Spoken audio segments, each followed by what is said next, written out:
नमस्कार। विश्वविद्यालय कर्मचारी संघ के द्वारा प्रेस वार्ता का किया गया आयोजन। बिहार राज्य विश्वविद्यालय कर्मचारी महासंघ पटना के पदाधिकारियों की बैठक ललित नारायण विश्वविद्यालय कर्मचारी संघ कार्यालय में हुआ, जिसमें अखिल भारतीय विश्वविद्यालय महासंघ नई दिल्ली पदाधिकारियों की बैठक दिनांक 11 एवं 12 मई 2023 को कोलकाता विश्वविद्यालय 9 सूत्री मांग पत्र पर चर्चा हुई।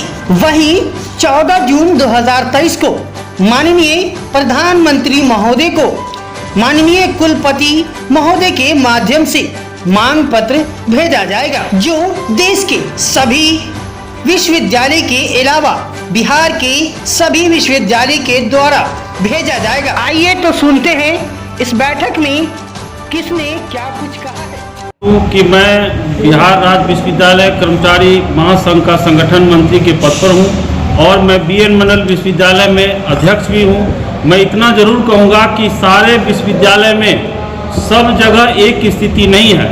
जहां मैं बता दूं, बिहार यूनिवर्सिटी के जितने भी कर्मचारी हैं इतना कॉन्शस है कि जो चाहते हैं नियम पूर्वक कार्रवाई वही प्रशासन करती है। बीएन मंडल में भी 86 कर्मचारी का मामला बहुत दिनों से लंबित था। मेरे नेतृत्व में और सारे कर्मचारी के स्वजन से माननीय न्यायालय की तरफ से 86 कर्मचारी का भुगतान वर्तमान कुलपति किए हैं और कर रहे हैं। उसी हिसाब से अरबी फारसी में भी प्रॉब्लम था, वो भी दूर हुआ है।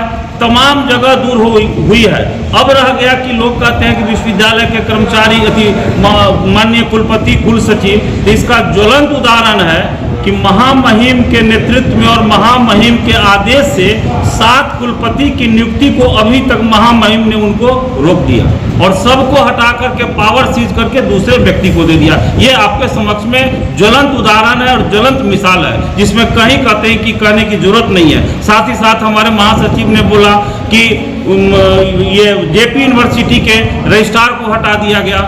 ये बात है और सब कुलपति वैसे नहीं है।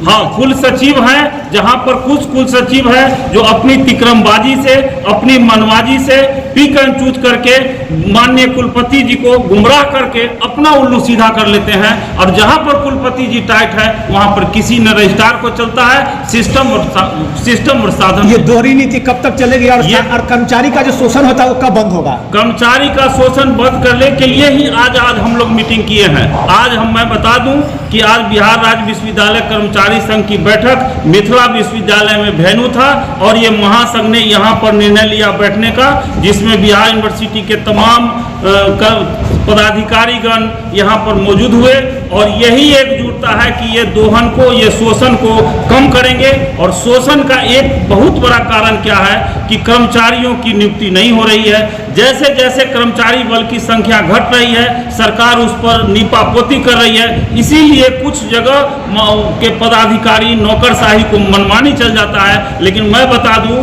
कि बिहार यूनिवर्सिटी हो, मगध यूनिवर्सिटी हो, भागलपुर हो, जहां जहां कर्मचारी की संख्या भरपूर है वहां वही होता है जो नियम पूर्व कार्रवाई होती है। परिचय दे दीजिए। मेरा नाम डॉक्टर राजेश्वर है, संगठन मंत्री बिहार प्रदेश, अध्यक्ष बिहार राज्य विश्वविद्यालय बीएन मंडल Mandal Madhepura, member all India employ association government Bharat सरकार।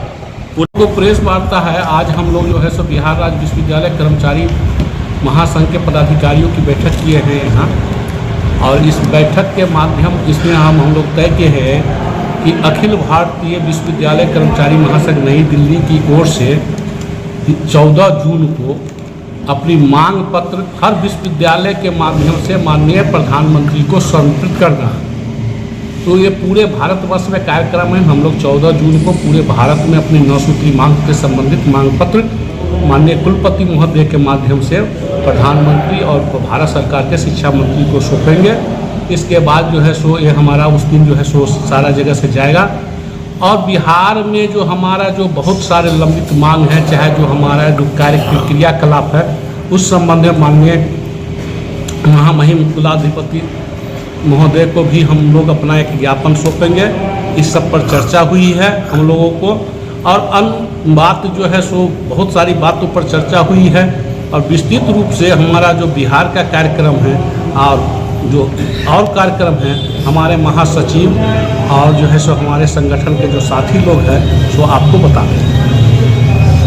आज बिहार राज्य विश्वविद्यालय कर्मचारी महासंघ के पदाधिकारियों की बैठक हुई, जिसमें बिहार के तमाम विश्वविद्यालयों में जो व्याप्त कर्मचारियों की समस्या है उस समस्या को लेकर के एक 11 सूत्री मांग पत्र को तैयार किया गया है, जिसमें राज्य सरकार द्वारा जो वेतन का कोषांग गठित किया गया है उसको भंग करने की मांग कर रहे हैं और राज्य सरकार द्वारा 630 पत्रांक जो है जिस आलोक में पे रिविजन किया गया है उसको अक्षरशः लागू करने का हम लोग मांग किए हैं। ओल्ड पेंशन स्कीम को लागू करने के लिए, ओपीएस को खत्म करने के लिए, वर्षों से पेंडिंग 7th पे रिविजन का जो धन सरकार के पास है उसको रिलीज करने के लिए हम लोग मांग पत्र में रखे हैं। मांग पत्र में हम लोग जितने भी दैनिक वेतनभोगी कर्मचारी जो Uma Devi versus state government का ऑर्डर है, उस ऑर्डर के लाइट में 10 साल से जो कर्मचारी नियमित रूप से नियुक्त होकर विश्वविद्यालय में दैनिक वेतनभोगी के रूप में कार्य कर रहे हैं उनकी सेवा का समांजन करने की मांग रखे हैं। उसके अतिरिक्त हम लोग रखें कि जितने भी स्वीकृत रिक्त पद हैं उसके विरुद्ध राज्य सरकार अविलंब नियुक्ति करे। नियुक्ति न होने के कारण बिहार के तमाम विश्वविद्यालयों में कुलपति एवं कुल सचिव की मनमानी चल रही है और इन प्रखंड कर्मियों को जैसे तैसे कम रेट पर बहाल करके मजदूरों का शोषण कर रहे हैं। कर्मी नौजवान साथी के लाइफ के साथ खिलवाड़ कर रहे हैं और ये सब गंदगी फैलाने का काम कर रहे हैं। महामहिम के समक्ष इन तमाम मांगों को 7th पे गवर्नमेंट से रखेंगे, स्टेट गवर्नमेंट के पास और राज्य महामहिम कुलाधिपति के पास इस मांग को रखेंगे, उनसे मिलने का समय लेंगे। अगर मिलने में विलम्ब होता है तो हम लोग आगे की रणनीति की भी तैयारी किए हैं कि 15-20 दिन बाद हम लोग रिमाइंडर देंगे, उसके बाद तिथि की घोषणा करेंगे और अगले जुलाई से हम लोग आंदोलन का आगाज करेंगे। अगस्त के फर्स्ट वीक में हम लोग राजभवन मार्च करने का भी प्लान किए हैं। इसी बीच में अखिल भारतीय विश्वविद्यालय कर्मचारी महासंघ नई दिल्ली का कार्यक्रम है 14 जून को हम लोग राष्ट्रीय डिमांड डे मना रहे हैं, जिसमें राष्ट्र के तमाम विश्वविद्यालयों के कर्मचारी अपने अपने विश्वविद्यालय से मांग पत्र को तैयार कर माननीय कुलपति जी के माध्यम से देश के प्रधानमंत्री माननीय नरेंद्र मोदी जी एवं शिक्षा मंत्री भारत सरकार को प्रेषित करेंगे। तो ये कार्यक्रम आयुष ऑल इंडिया के लेवल से चल रहा है, बिहार स्तर से के लेवल से भी हम लोग कार्यक्रम की घोषणा कर दिए। इसके लिखित हम आपको इस प्रेस रिलीज के बाद भी उपलब्ध करा देंगे। शाम तक आपको ये चला जाएगा हमारा जो भी मांग पत्र है और जो डिमांड हम लोग रखे हैं। इसके अलावा आज के बैठक में जब हम लोग मिथिला विश्वविद्यालय आए तो मिथिला विश्वविद्यालय में व्याप्त समस्याओं के बारे में यहाँ के अध्यक्ष सचिव जी ने हम लोग को बताया कि आप लोग का ये मीटिंग और पूरे बिहार की है, लेकिन यहाँ के माननीय कुलपति तो अब उनकी कार्यकाल पूरी होने जा रही है, उनका अच्छा कार्यकाल रहा, लेकिन कुलसचिव महोदय का तानाशाह रवैया कर्मचारियों के प्रति है। कर्मचारियों के प्रति के ऊपर उनका दोहन शोषण लगातार चल रहा है और उसकी आवाज़ को दबाने के लिए कर्मचारियों में विभेदता पैदा करने का काम उनके द्वारा किया जा रहा है। तोड़ मोड़ की रणनीति अपनाई जा रही है और संगठन को तोड़कर नए संगठन कर्मचारियों को पैसा का लाभ दे करके, प्रलोभन दे करके, पदस्थापन का क्रीमी लेयर व्यवस्था दे करके और उसके लिए उनके द्वारा तरह तरह के हथकंडा अपना करके यूनियन भी खड़ा कर दिया गया है और बजाबते उस कर्मचारी के तुच्छ लोग जो स्वार्थ के लिए कुलसचिव के आगे पीछे सटे हुए हैं उनसे वार्ता भी किया जा रहा है, जबकि हमारा महासंघ से रजिस्टर्ड यहाँ का यूनिट है और इस यूनिट पर हम लोग खतरा को मंडराता देख करके बिहार के तमाम विश्वविद्यालय के कर्मचारी के प्रतिनिधि होने के कारण यहाँ आए हैं। आवश्यकता होगी तो बिहार के तमाम विश्वविद्यालय कर्मियों को यहाँ कूच कराएंगे और यहाँ व्यापक प्रदर्शन करेंगे।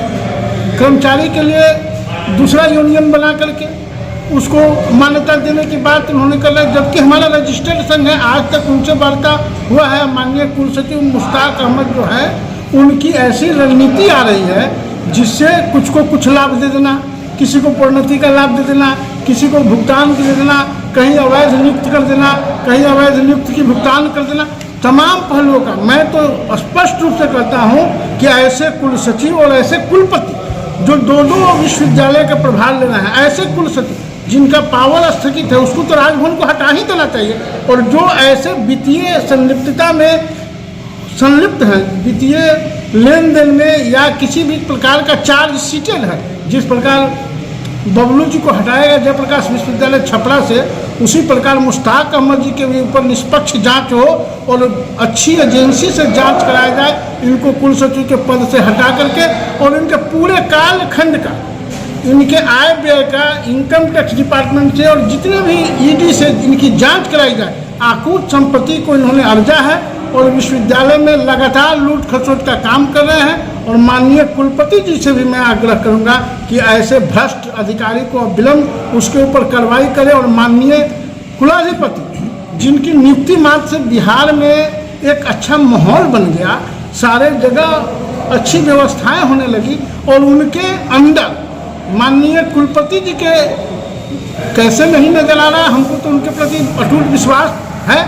और ऐसे कुल सचिव का मनसूबा पनप रहा है और वो लगातार भ्रष्टाचार में संलिप्त होकर कार्य कर रहे हैं। हम लोग उनको माननीय कुलपति जी से को भी एक पत्र आज मैं दिया हूँ कि हमको समय दिया जाए, आपको तमाम वस्तु स्थिति से अवगत कराएंगे। आपके द्वारा लगातार आपके नाक के नीचे कुल सचिव आउटसोर्सिंग पर या गार्ड पर, अगलम बगलम पर लाखों रुपया जिसका व्यय कर रहे हैं, कोई सरकारी यंत्र का नियंत्रण नहीं है, कोई ऐसा कर्मचारी नहीं है सरकारी जो उसको नियंत्रित करता हो।